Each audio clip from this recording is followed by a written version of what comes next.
Here's a fluid mechanics question that combines a couple of things from solid mechanics as well, which is this idea of having a pulley and two objects attached uh, via a string.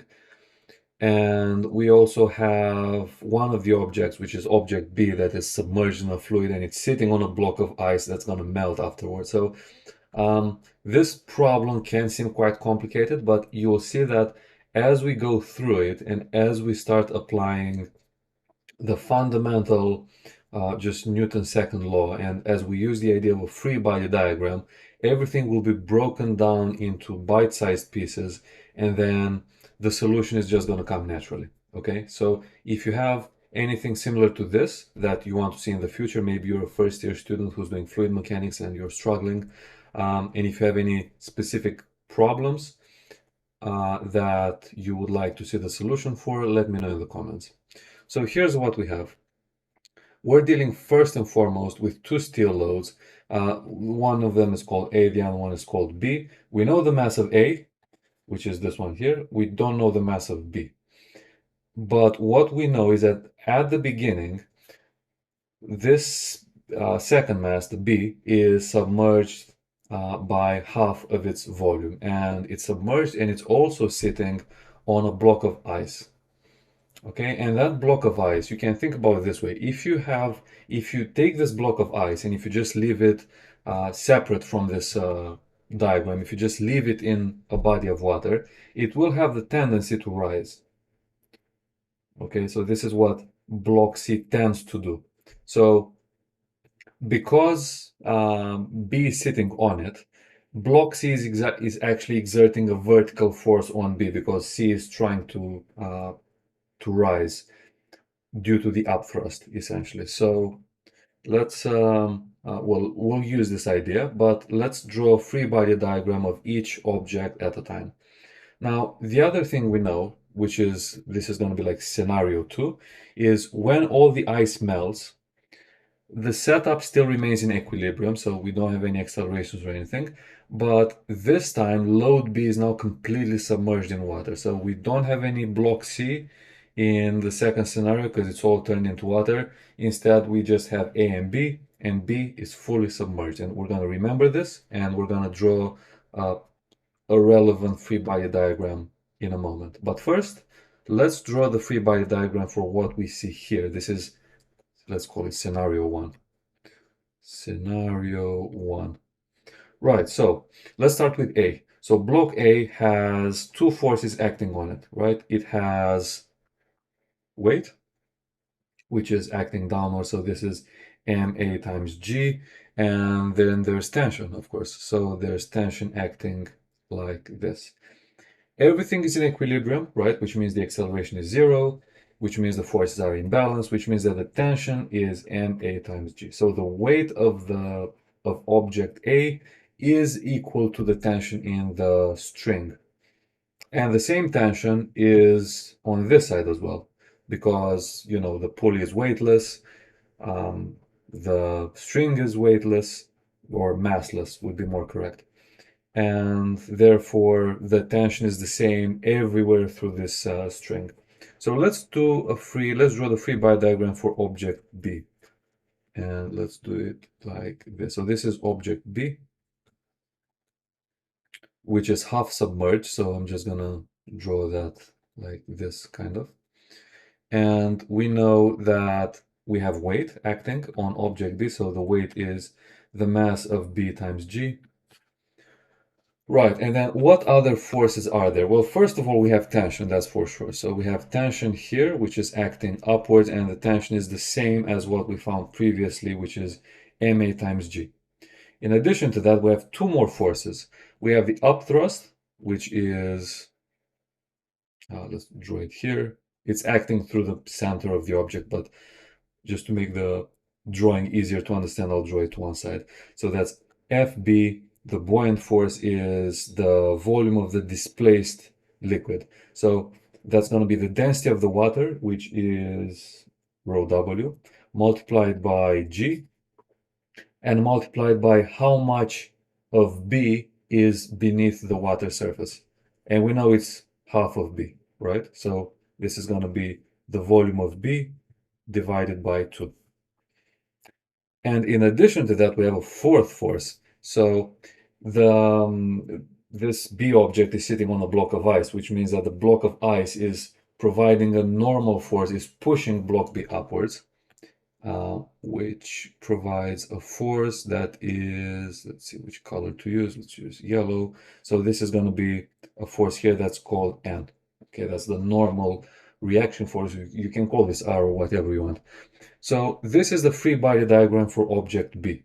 So let's write what the Newton's second law is going to be. Well, we have the net force is going to be equal to mass times acceleration, which is equal to 0 because there is no acceleration, it's all in equilibrium. So the vertical forces and the horizontal, sorry, the vertical forces, or the forces going up and the forces going down, are gonna balance each other out. So we can write it like this. The forces going up, we have MA G, that's the tension, and then we have this one, which is also up, so that's plus rho WG, and then we have VB over 2, and then we have two, well, actually we have the N as well, which is acting upwards. So plus N, and then the only force which is acting downwards is the weight of B. And the whole thing is going to be equal to 0. And that's it. Now, there are a couple of things to note. First of all, the question is asking for two things. So the question is asking, find the mass of load B, and also find the mass of the ice of block C, basically. So what I'll do here, instead of working with mass, I'll work with volume, and then at the end I'll convert it into mass. Because if we work with volume and mass, we're gonna have too many unknowns. So instead, I'm gonna rewrite it like this. So MAG plus rho WG, and then we have VB over 2 plus N, and that's going to be minus. Now, instead of MB, which is the mass of B, I'm going to write this as density times volume. So the density of B is given to us as rho S, right? Because B is made of steel, and the density of steel is this. And the volume of B is, we don't know that, so that's just VB times G equals 0. And that is the first equation, let's call it. This is equation 1. So those are the forces acting on B. And now I'm going to do the same thing, and I'm going to look at what happens to the ice block. So ice block C is sitting like this. And those are the forces that are acting on it. First of all, we have weight, obviously. So that's the mass of C times G. Now, again, I'm going to convert this into volume. So instead of saying mass of C, this is going to be the density of C, which is the density of the ice, because C is an ice block, multiplied by VC, multiplied by G. This is the weight. Then we have the buoyant force, which is, so this is FB.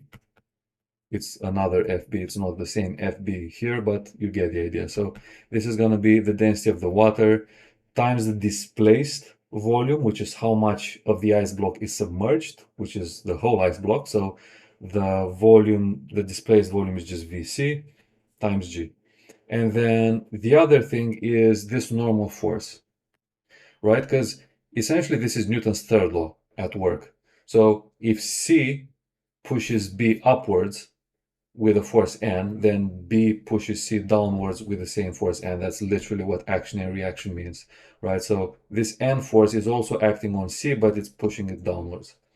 And that's it. So those are all the forces. There's no tension because this is not attached to the string directly. So we can write that the force is going up, which is just one of them, like this. And then we have minus N, and then we have minus rho I VC times G is equal to 0, like that.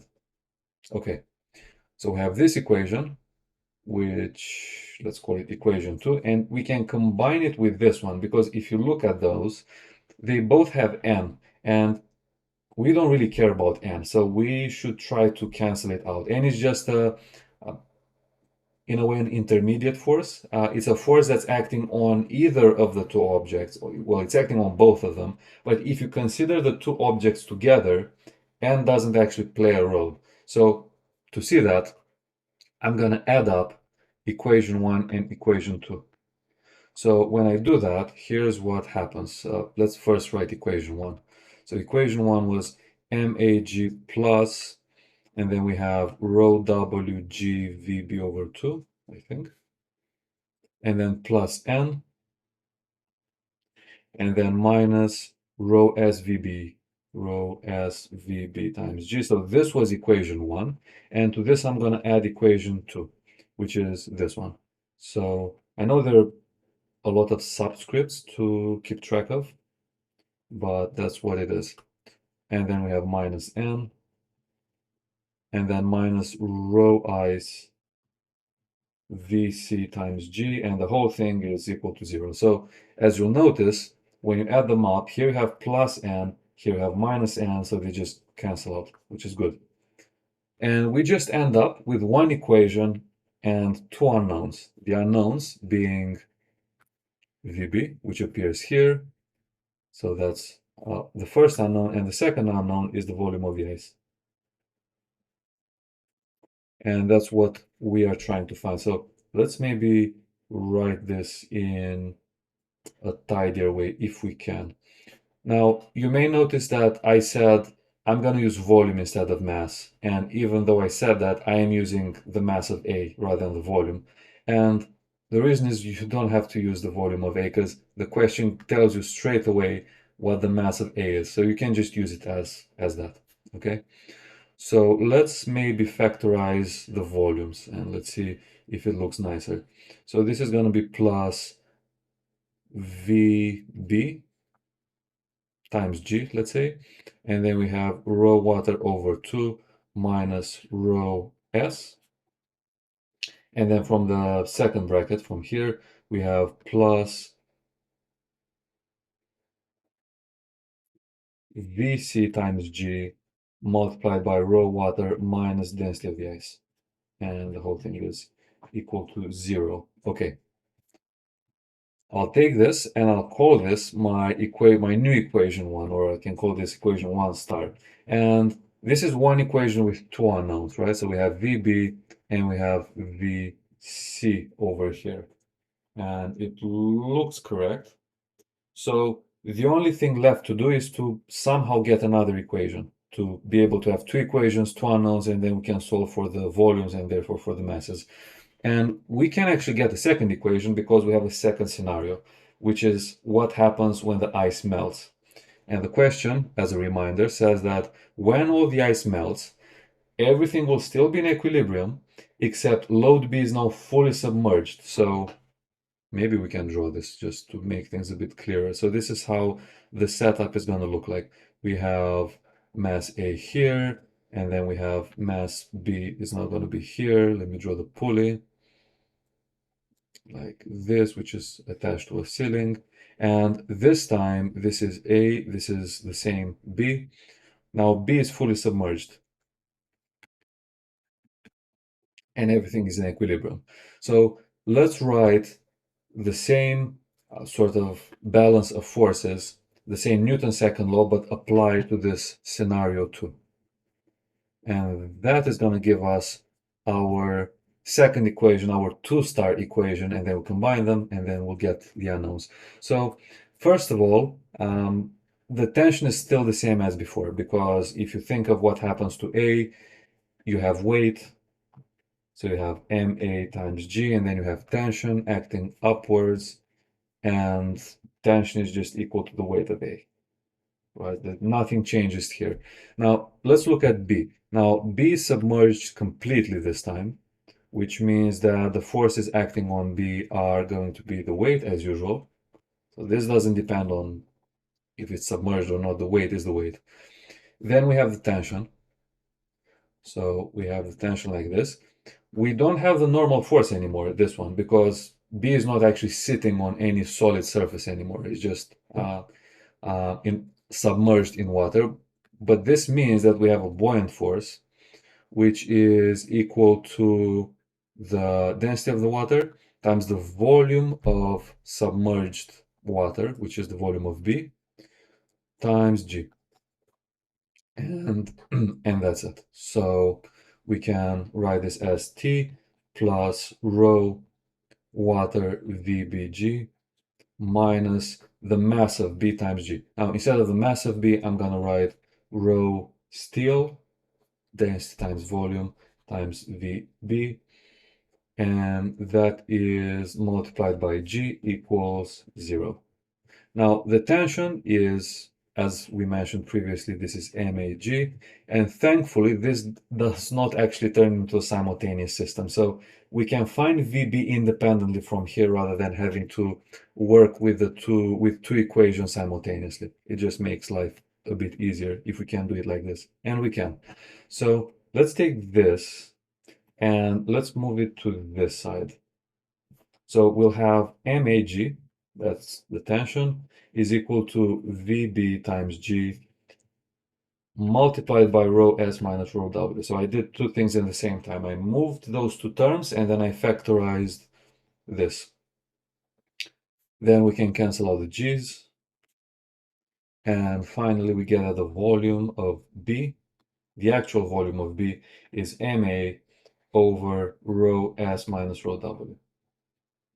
And that's it. Right? And you can find the mass of B from here because that's what I think the question is asking. So let's do that. The mass of B is the density of B, which is density of the steel, times the volume of B, which is density of steel times, and the volume of B is mass of A over, and then you have rho S minus rho W. Okay. Rho S is 7,800. The mass of A is given as 0.68. The density of the steel, well, that's still 7. So on the bottom you have 7,800 minus 1,000, which is 6,800. And we get, let's see, we should get the mass of B from here, which should be a nice number. So this is times that. Yeah, so we get 0.78 kilograms. So that's the mass of the second iron block. Now we're going to take this and we're going to put this in our 1 star equation to get the volume of the ice before the ice melted, of course. And we can actually simplify this a bit, by the way, because you can cancel all the G's. Okay. So if I rewrite that equation, this is it. MA plus VB. Now we know VB, but I'll write it first and then I'll do the substitution. And this is going to be times rho W over 2 minus rho S. And then we have plus VC times, and that should be rho water minus rho S. Yes, that's it. Equals to 0. And now MA plus, instead of VB, I'm just going to write the expression for VB, which is MA divided by, I keep losing it, rho S minus rho W, rho S minus rho W, like this. This is VB. And everything else we can just copy paste. So this bracket here, so the stuff in this bracket, we can bring that to the same denominator. So that's going to be rho W minus 2 rho S over 2 plus volume of ice times rho water minus rho ice, and that is 0. Right. So I'll keep this on this side, and I'll move everything else on the other side. So we have VC multiplied by rho W minus rho ice equals. So here's what's going to happen. Well, I'm going to write this first. And I'm going to write it like this. So MA over 2 rho S minus 2 rho water times 2 rho S minus rho water minus MA. So, okay, I flip the sign of this from plus to minus.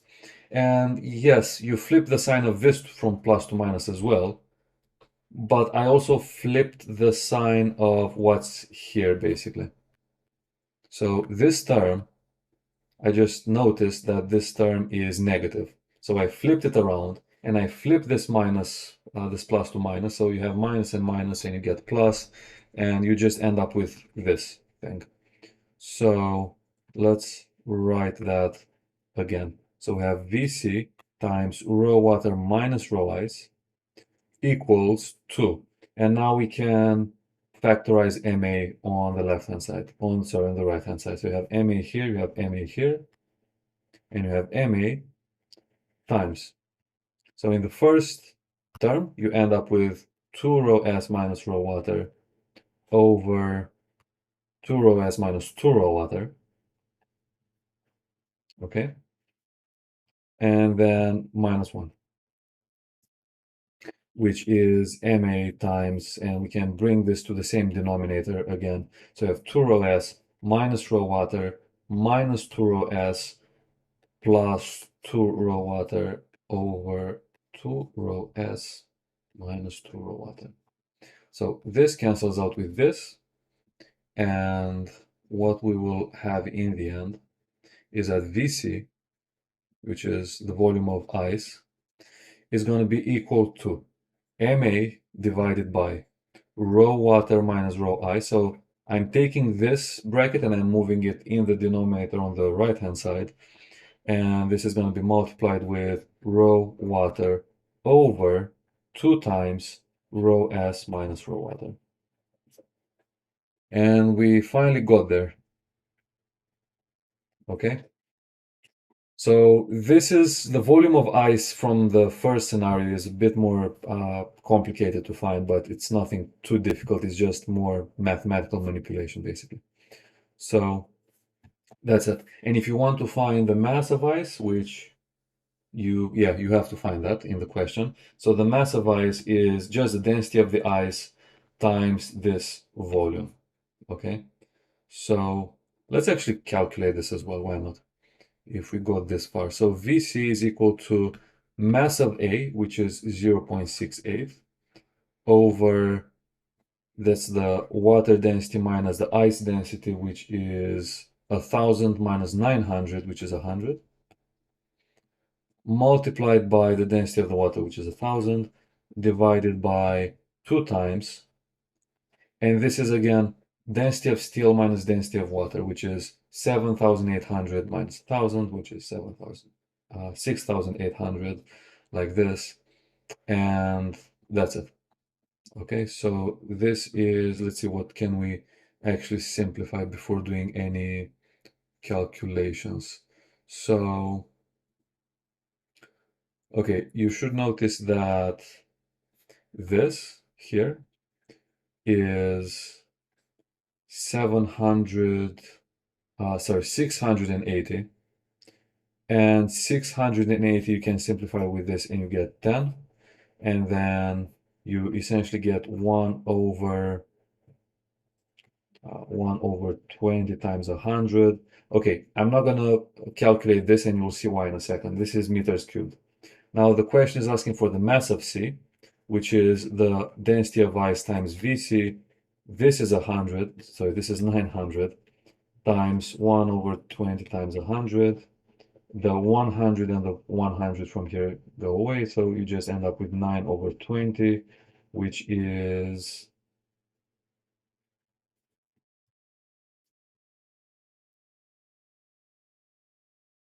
this much.